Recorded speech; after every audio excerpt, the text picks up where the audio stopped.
The golden sun hung low in the sky, casting long shadows over the small village of Garan Tambari. A gentle evening breeze rustled the leaves of the old mango tree where Hassan sat, his back resting against its sturdy trunk.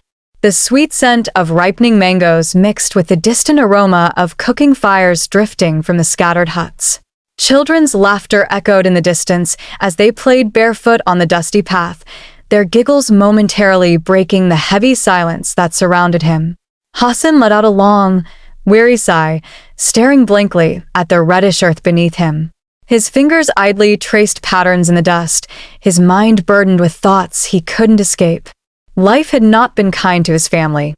With no stable job, survival felt like an unending battle, a struggle that tightened around his chest every time he saw his mother's tired eyes or heard his younger siblings cry at night when there was little food left to eat. The sound of footsteps approached, snapping him out of his thoughts. He looked up to see his childhood friend, Musa, carrying a small bundle wrapped in a cloth. "Hassan, you're sitting here again?" Musa asked, lowering himself onto the ground beside him. Hassan forced a smile. "Where else would I be?" Musa untied the cloth, revealing a few roasted groundnuts. He tossed some into his mouth before offering them to Hassan. "Here, take some. You look like you need it." Hassan hesitated before taking a few. "Thanks. My mother would have scolded me if she saw me accepting food from you again." Musa chuckled. "Your mother knows you'd do the same for me if I were in your shoes." Hassan nodded, chewing slowly. I hate feeling like this, Musa. Like I'm stuck. My father has been out of work for months, and my mother's little trade barely keeps us afloat. My younger ones look up to me, but what can I even do? I have no job, no money, nothing." Musa sighed, tossing a pebble across the dirt path. "I get it, my friend. Times are hard for everyone. Even my father, who used to be one of the best traders in the market, complains every day about how bad business has become. It's not just you." Hassan ran a hand through his short, curly hair. "But it feels worse for me. Some days, we go to bed with only Gary and water. My mother tries to hide it, but I see the worry on her face. And my father. Ever since he lost his last job, he barely talks anymore.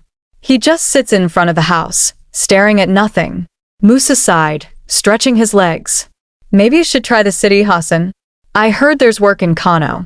People say you can make good money if you're willing to do any kind of job." Hassan shook his head. "And leave my family behind? I can't. My mother needs me. And even if I wanted to go, how would I get there? I don't even have enough money for the transport fare, let alone to survive in a strange place." Musa was quiet for a moment before he said, "Then maybe we should think of something else. Something we can do here." Hassan turned to him with a frown. "Like what?" Musa rubbed his chin thoughtfully. "I don't know yet. But we can't just sit and wait for things to get better on their own. My uncle once said that sometimes, even when there's no way, a man must create his own path." Hassan exhaled, leaning his head back against the tree trunk. The idea of taking charge of his own fate was appealing, but the how was the problem. What could he do? What opportunity was there in a place where even grown men struggled to feed their families? As the evening deepened and the sky turned a darker shade of blue, the two friends sat in silence, each lost in thought. The distant call to prayer echoed from the mosque in the village center, a reminder that another day was coming to an end. Hassan knew one thing for certain: something had to change. He just didn't know what. The afternoon sun was merciless, casting its blazing heat over the dusty compound of Hassan's home. The air smelled of burning firewood and the faint aroma of bean cakes frying in a neighbor's pot. Inside their small house, Hassan's mother, Amina, sat on a low stool, peeling yams with a distant look in her eyes. She barely spoke these days, her mind weighed down by the endless worries of survival. Hassan sat outside on a worn-out wooden bench, fanning himself with a piece of old cardboard. His father, Malam Suleiman, was seated nearby, staring blankly at the ground, lost in thought as he usually was these days. The sound of approaching footsteps broke the silence.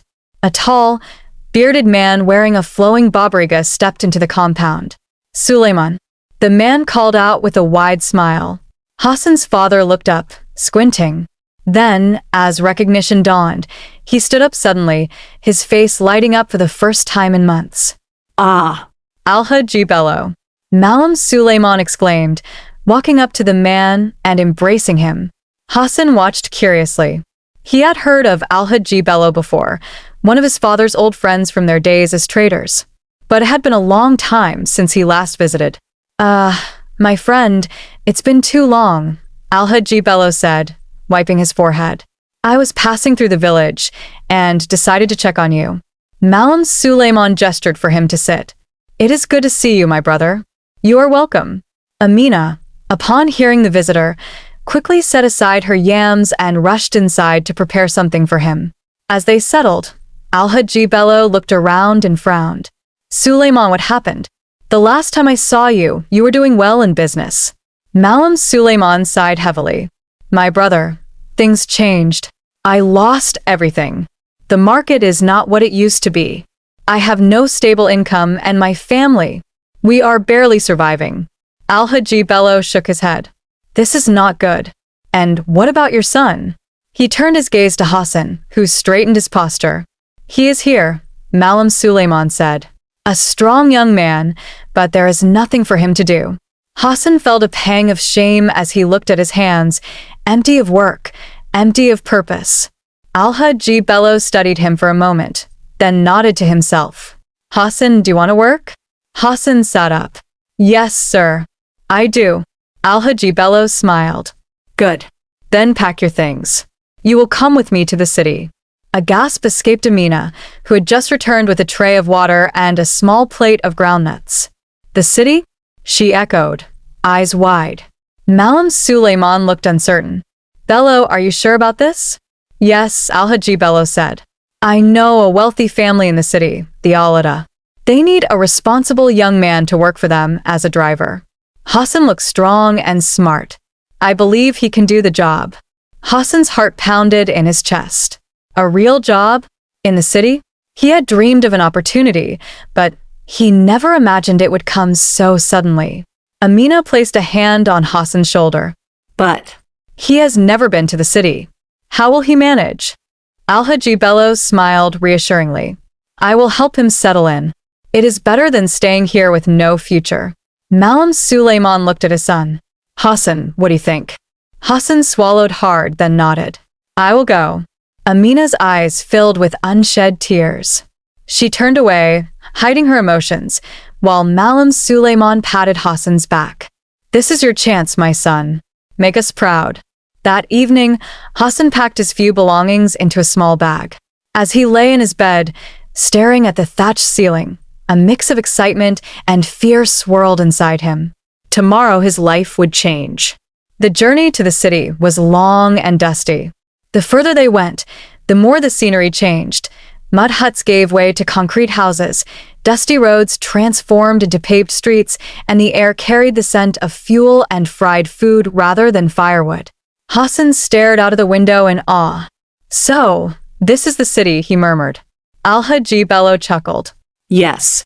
Welcome to Lagos, my boy. They drove through the bustling streets, past towering buildings and endless traffic, until they arrived at a grand mansion with high gates. This is the Alade residence, Alade Bello announced. The gates opened, revealing a sprawling compound with lush gardens, expensive cars, and a house that looked bigger than anything Hassan had ever seen in his life. A uniformed security guard directed them inside, and soon, they were seated in a beautifully furnished living room, waiting for the Alade. Hassan's palms felt sweaty as he shifted in a seat. Moments later, a tall, middle-aged man in a tailored suit walked in. His presence alone commanded respect. Beside him was a graceful woman in an elegant dress. But it was the young lady who entered last that caught Hassan's attention. She was beautiful, with flawless brown skin and a confident gaze. She wore a designer gown and walked like she owned the world. This is Mr. Alade, his wife, and their daughter, Simi, Alade Bello introduced. Hassan quickly bowed his head. Good afternoon, sir. Good afternoon, ma. Mr. Alade nodded. You are the boy Bello spoke about? Yes, sir. He looked him up and down. You can drive? Yes, sir. Hassan prayed his voice didn't shake. Good. You will start tomorrow. Follow the rules, do your job well, and you will have no problems. Hassan exhaled in relief. Thank you, sir. As they left, Hassan stole a glance at Simi. She was staring at him, her expression unreadable. Then, with a small smirk, she turned and walked away. Hassan had no idea that his new life had just begun, and with it, unexpected challenges. The first few weeks in the Alade household felt like a brutal test of survival. Hassan had thought that driving a car would be his only responsibility, but he soon realized that in the eyes of the Alade, a driver was more than just a man behind the wheel. He was a servant, an errand boy, and, at times, a scapegoat for their frustrations. Each morning, before the sun even rose, Hassan was up, washing the cars until they sparkled under the mansion's bright lights.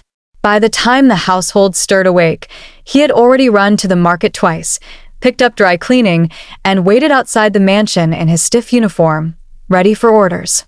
Driver, where's my handbag? Hassan hurried across the large driveway, where Simi stood in a tight black dress, tapping her foot impatiently. She was holding a phone in one hand and a steaming cup of coffee in the other, looking every bit the wealthy heiress she was. Hassan bowed his head. I left in the car, Ma. Simi rolled her eyes. So, why are you standing there? Go and get it. He turned swiftly, jogging to the black Mercedes parked in front of the house. He grabbed the expensive designer handbag from the passenger seat and rushed back. Simi snatched it from him. Next time, don't make me wait. Yes, Ma. Hassan forced the words out, swallowing the bitterness rising in his throat.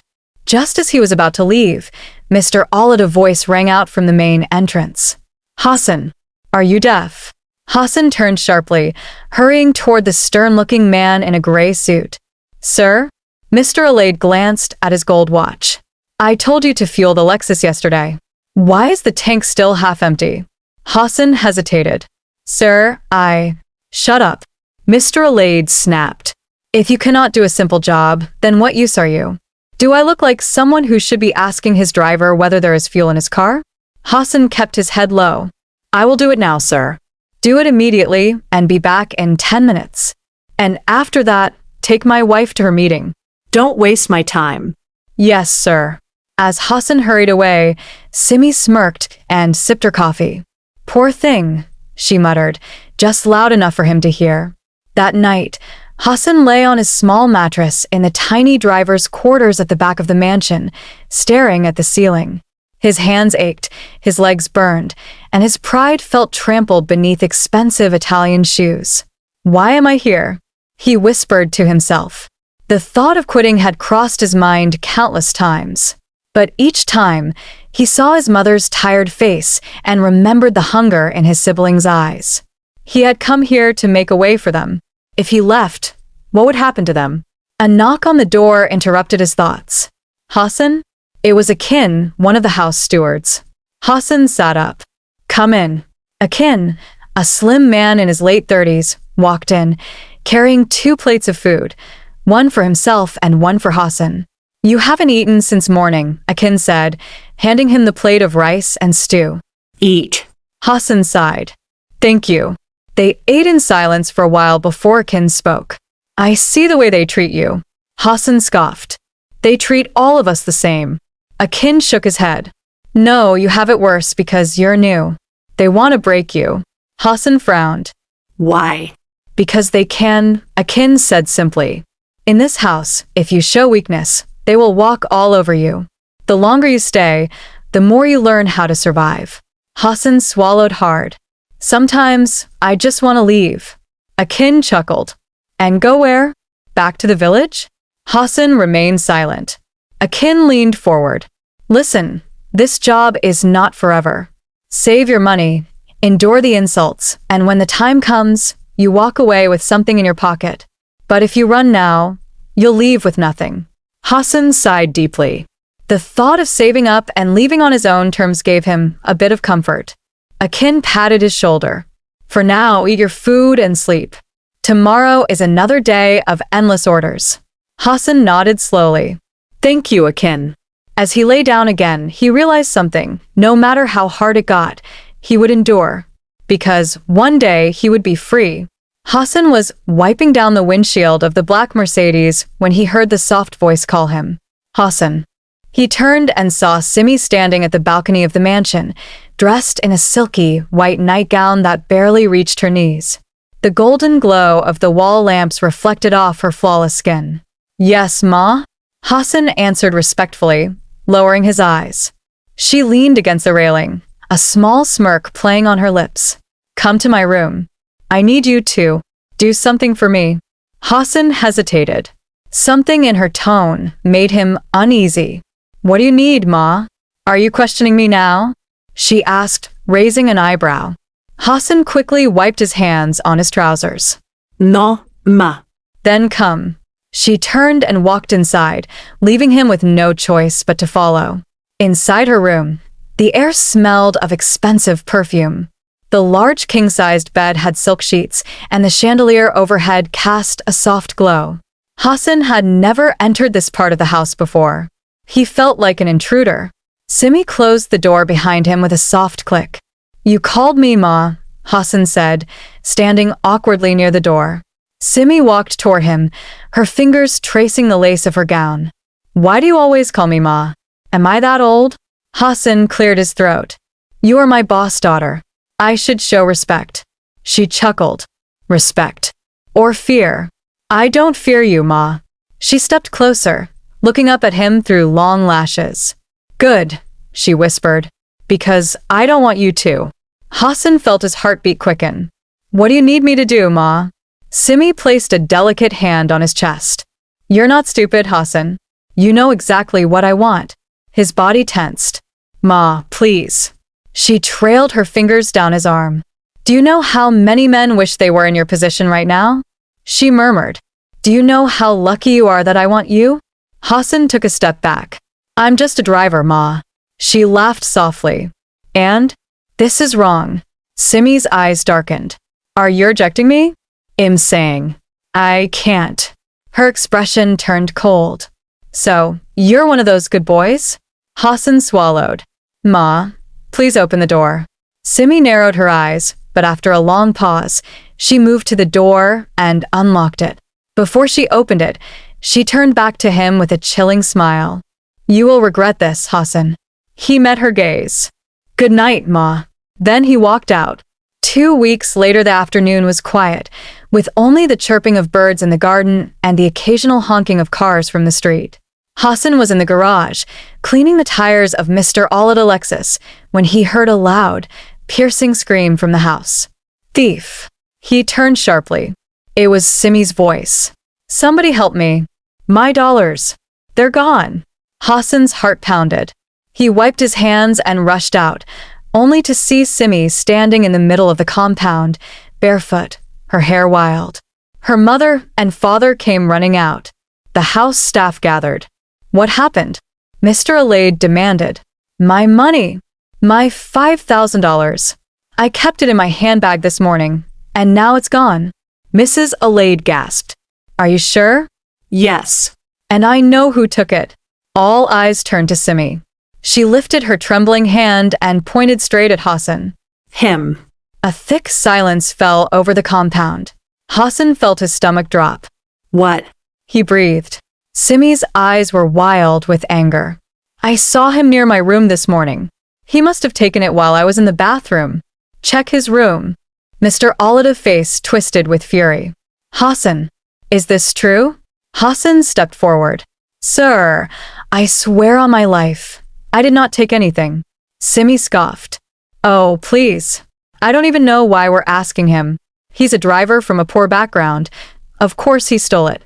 Hassan clenched his fists. Ma, you're lying. You're trying to frame me. Mrs. Alade gasped. How dare you talk to my daughter like that? Mr. Alade's voice was like thunder. Search his room. 2 security guards stormed toward the servants' quarters. Hassan felt helpless. He could already guess what would happen next. Within minutes, the guards returned, holding a stack of $100 bills. We found this under his mattress. A shocked murmur rippled through the staff. That's my money, Simi shrieked. Hassan's mouth went dry. Sir. Someone put it there. I swear I did not take it. Enough. Mr. Alade roared. Mrs. Alade shook her head in disgust. And to think we allowed a common thief to serve us. Hassan looked around. Akin was staring at the ground, avoiding his eyes. No one would help him. I didn't do it, Hassan said weakly. Please, sir, you have to believe me. Mr. Alade's face was like stone. You're fired. Get out. Hassan felt his chest tighten. Sir. Now. 2 guards grabbed him roughly by the arms. Simi folded her arms and smirked. I told you you'd regret it. The gates opened, and just like that, Hassan was thrown out of the Alade mansion with nothing.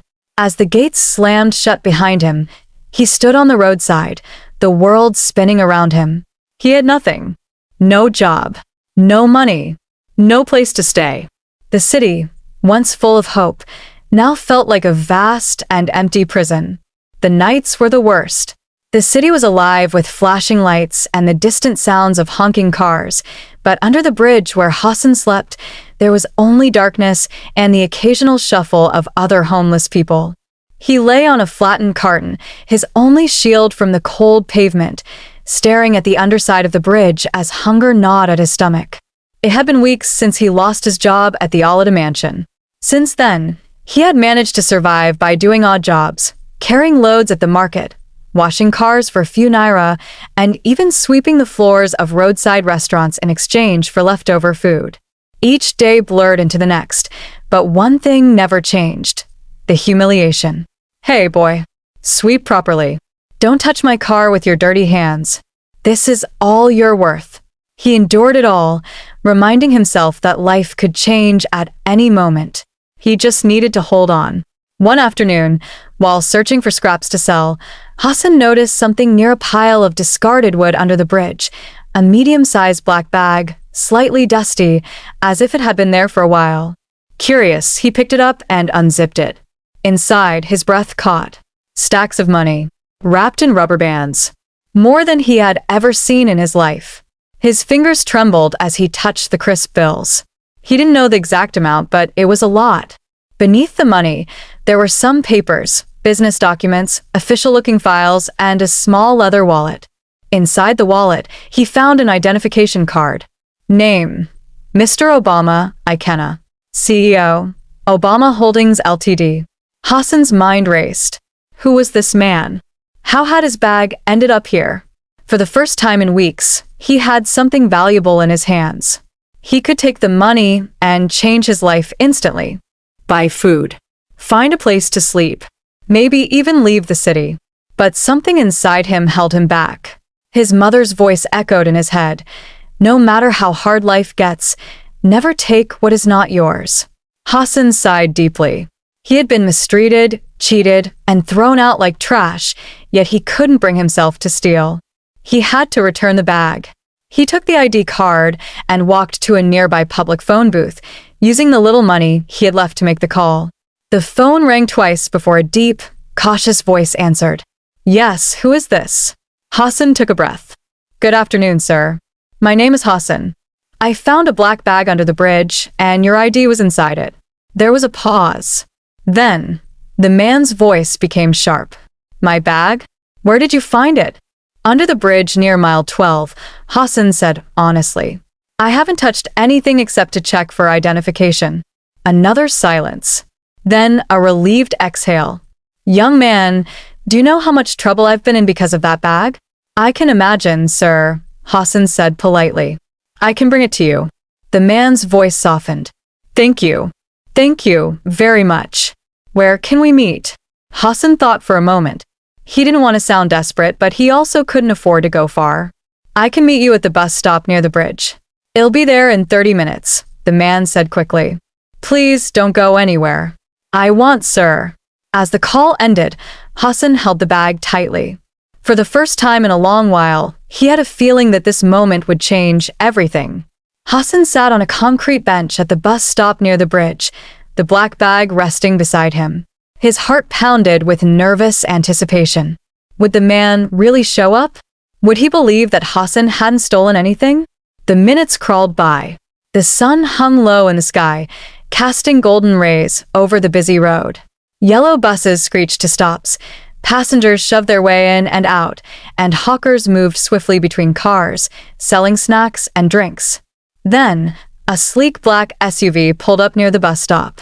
A middle-aged man stepped out. He was tall, well-dressed in a navy blue kaftan, and had an air of authority. His salt and pepper beard was neatly trimmed, and his expensive wristwatch gleamed in the sunlight. Hassan immediately recognized him from the ID card. This was Mr. Obama Ikena. The man's sharp eyes scanned the area before landing on Hassan. "Young man," he said, striding forward. "Are you the one who called me?" "Yes, sir." Hassan quickly stood, picking up the bag. "This is yours." Mr. Obama took the bag and unzipped it. His eyes widened as he checked inside, flipping through the documents and money. After a moment, he exhaled and looked at Hassan with something between shock and admiration. "You didn't take anything?" "No, sir." The man studied him for a long time. "Do you know what is inside this bag?" "Yes, sir." "I saw the money, but I knew it wasn't mine." Mr. Obama nodded slowly, then clapped Hassan's shoulder. "You are an honest man. That is rare in this city." Hassan gave a small smile, feeling warmth spread through him. "I just did what was right, sir." Mr. Obama gestured toward the car. "Come." "Let's sit inside." Hassan hesitated. "Sir, I am not sure." "I insist." Hassan swallowed his nerves and followed him into the SUV. The cool air conditioning was a relief against his sun-scorched skin.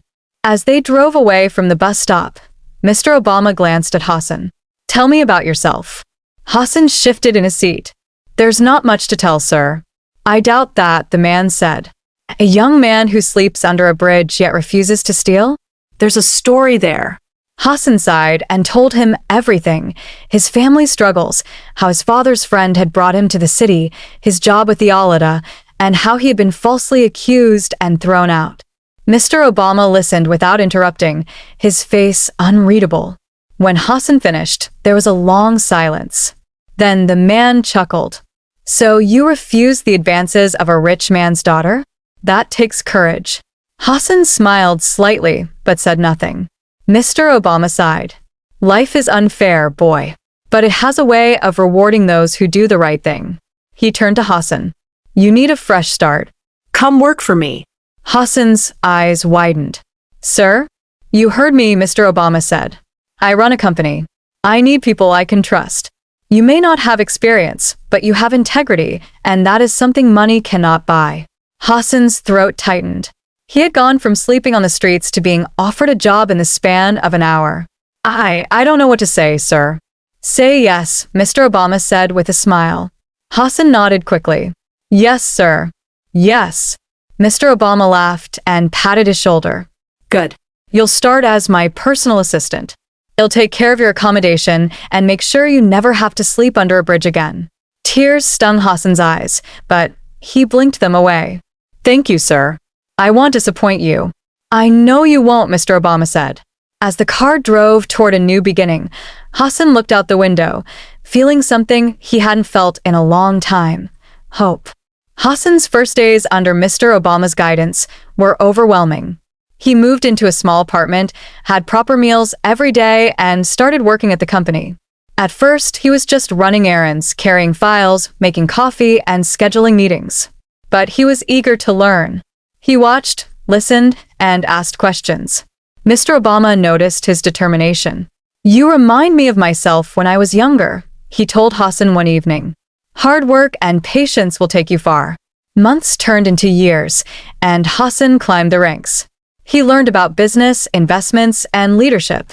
Soon, he wasn't just a personal assistant, he was a manager. His confidence grew. His wealth increased. He started supporting his family back home, sending money to his parents and ensuring they never struggled again. From a homeless boy under a bridge, he had become a man of value, standing beside a powerful CEO. And he had done it with honesty, resilience, and faith. Hassan had never imagined he would one day sit in the same rooms as the wealthiest men in the country, but life had taken him on a journey far beyond his expectations. Under Mr. Obama's mentorship, he had learned the secrets of business, investments, risk-taking, and most importantly, how to build an empire from nothing. One day, during a late-night business meeting, Mr. Obama leaned back in his chair and studied Hassan carefully. "You've learned a lot, my boy." "Yes, sir," Hassan replied, his eyes filled with determination. "It's time for you to spread your wings." Hassan blinked. "Sir?" Mr. Obama smiled. "You are too intelligent to remain under me forever. I will support you in starting your own business." Hassan felt his heart race. His own business? It seemed like a dream. "But sir, No excuses," Mr. Obama interrupted. "You've been handling my businesses like they were your own. Now, it's time to build yours." And that was how it began. With financial backing and mentorship from Mr. Obama, Hassan started his first company, a logistics and supply chain business that quickly became a key player in the industry. From transporting goods across the country to managing large-scale imports and exports, his company expanded rapidly. Investors trusted him. Clients respected him. His name began circulating in elite business circles. Within 5 years, Hassan diversified into oil and gas, real estate, and tech industries. His strategic decisions and sharp business mind made him one of the fastest-rising entrepreneurs in the country. His wealth grew beyond his imagination. He built estates, owned private jets, and even had properties in Dubai and London. His family, once struggling to eat, was now one of the wealthiest in the country. His parents lived in a grand mansion, and his siblings studied in the best schools abroad. Hassan had everything he had ever wanted. But there was one thing left to do: the Alade. Hassan sat in his penthouse office, overlooking the city skyline. He sipped his coffee and scrolled through his tablet, stopping at a particular name: Alade Enterprises. A smirk played on his lips. The Alade were no longer as powerful as they once were. Their business had been struggling, and rumors of financial instability spread like wildfire. And now, an opportunity had presented itself. Alade Enterprises had made a desperate move. They put their company shares up for sale to avoid bankruptcy. Hassan leaned back, the memory of that humiliating day still fresh in his mind. The way they threw him out with nothing, without even listening to his side of the story. The way Simi had lied, ruining his name. It was time to return the favor. He picked up his phone and made the call. Buy out every available share of Alade Enterprises, he instructed his investment team. The response was immediate. "Yes, sir." A slow smile spread across his face. By the time he was done, the Alade would answer to him. The day Hassan walked into the luxurious Alade mansion was a day he had waited for a long time. His plan had unfolded perfectly, and now, the time for revenge had come. He stood outside the grand gates, looking up at the towering walls that once housed the very family who had humiliated him. The same family who thought they could throw him away like trash. His heart burned with the desire for justice. In the weeks leading up to this day, Hassan had strategically maneuvered his assets and investments until he had enough shares in Alade Enterprises to not only take control of their company, but also squeeze them dry. He had played the long game.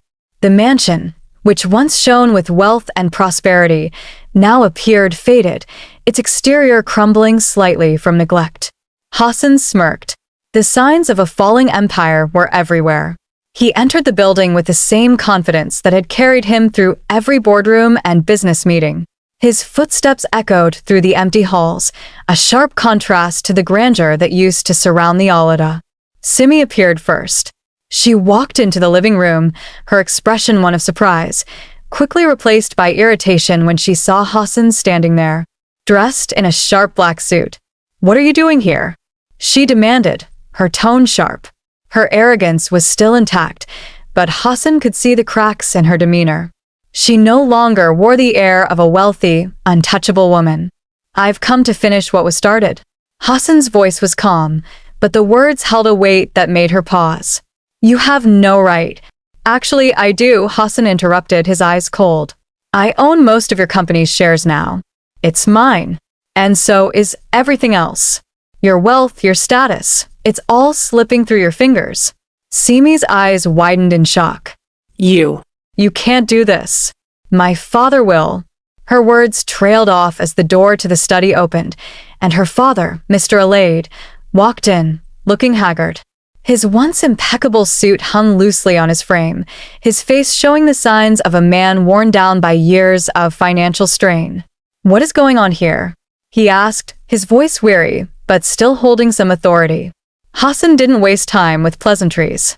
He pulled out a few documents from his briefcase, throwing them onto the table in front of the Alade. "You've been living on borrowed time, Mr. Alade. The company is mine now. Your assets, your investments gone. I'm taking control, and you will no longer have any say in what happens here." The Alade exchanged a panicked glance, but Hassan didn't feel an ounce of sympathy. He had been thrown out on the streets with nothing but his name and his pride, and now he had everything they once took for granted. "You can't do this," Mr. Alade protested weakly, but Hassan could hear the desperation in his voice. "You should have thought about that when you treated me like dirt." Hassan's voice was icy. "When you allowed your daughter to lie about me, ruining my reputation for no reason at all. When you thought you could walk all over me, and ID just let it slide." Simi's face flushed red with anger, but she said nothing. The reality of their situation was settling in, and there was nothing they could do to stop it. Hassan turned to leave, but paused at the door. He looked back at them, his expression hard. "You'll have nothing left," he said quietly. "No company, no wealth, no influence. Just the streets. I suggest you start getting used to it." And with that, he walked out, leaving the Alade to digest their fate. Within the following weeks, Hassan's grip on the Alade empire tightened. He quickly liquidated their assets, selling off properties and cutting down on their once expansive holdings. The once flourishing company that had been the pride of the Alade was now a mere shadow of its former self. Employees who had once been loyal were now jumping ship as they learned of the family's downfall. Investors pulled out, and creditors began circling like vultures. Simi and her father were forced to sell their mansion, and within a few months, they were living in a small, rundown apartment in one of the city's poorest neighborhoods. The life they had once known, opulence, wealth, and influence, was gone. Hassan watched from his new penthouse, sipping his whiskey as he observed the fall of the Alade. They had once looked down on him, but now it was them who were at the mercy of the world they had built. It didn't matter that they had once been wealthy or powerful. What mattered now was that Hassan had finally won. He had turned the tables, and in the process, he had shown them that life could be cruel to those who believed they were untouchable. And as Hassan sat back in his chair, surveying the life he had built, his business empire, his family's wealth, and the power he had accumulated, he couldn't help but feel a sense of satisfaction. His journey had come full circle, and the Alade had paid the price for